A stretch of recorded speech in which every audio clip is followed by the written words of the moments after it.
प्रिय विद्यार्थियों, टॉपिक है न्यायाधीशों का चयन।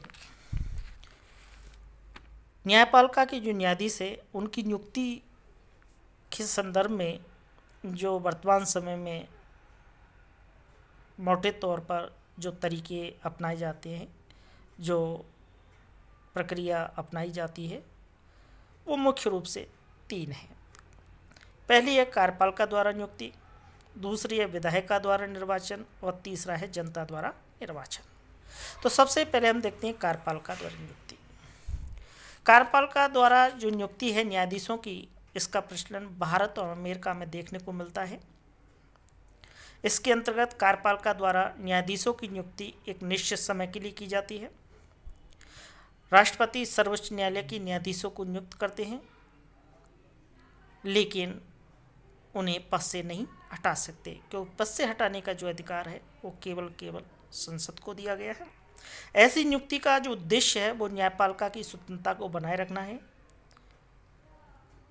लेकिन राष्ट्रपति की व्यक्तिगत पसंद में दलीय भावना आदि के प्रभाव की संभावना थोड़ी बहुत देखने को मिलती है। तो इस प्रकार से ये कार्यपालिका द्वारा नियुक्ति है। दूसरा है विधायिका द्वारा निर्वाचन। कुछ देशों में विधायिका के सदस्यों के द्वारा भी न्यायाधीशों का निर्वाचन किया जाता है और इसका प्रचलन हम स्विट्जरलैंड में देख सकते हैं, क्योंकि स्विट्जरलैंड में न्यायाधीशों का निर्वाचन विधायिका द्वारा ही होता है। इस प्रणाली में कई दोष पाए जाते हैं, जैसे विधायिका द्वारा न्यायाधीशों का निर्वाचन शक्ति पृथक्करण सिद्धांत के प्रतिकूल है। दूसरे, इससे दलगत राजनीति को बढ़ावा मिलता है। और तीसरे ये है कि दलीय आधार पर चुने गए जो न्यायाधीश हैं उनसे निष्पक्ष न्याय की आशा करना व्यर्थ होगा। तो इस प्रकार से ये दूसरा तरीका है विधायिका द्वारा निर्वाचन।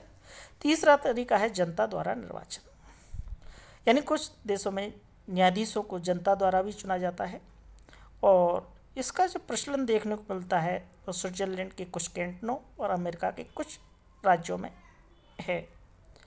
इस प्रणाली के समर्थन में तर्क दिया जाता है कि जनतंत्र की भावना के अनुकूल है और यह व्यवस्था शक्ति पृथक्करण सिद्धांत के भी अनुकूल है।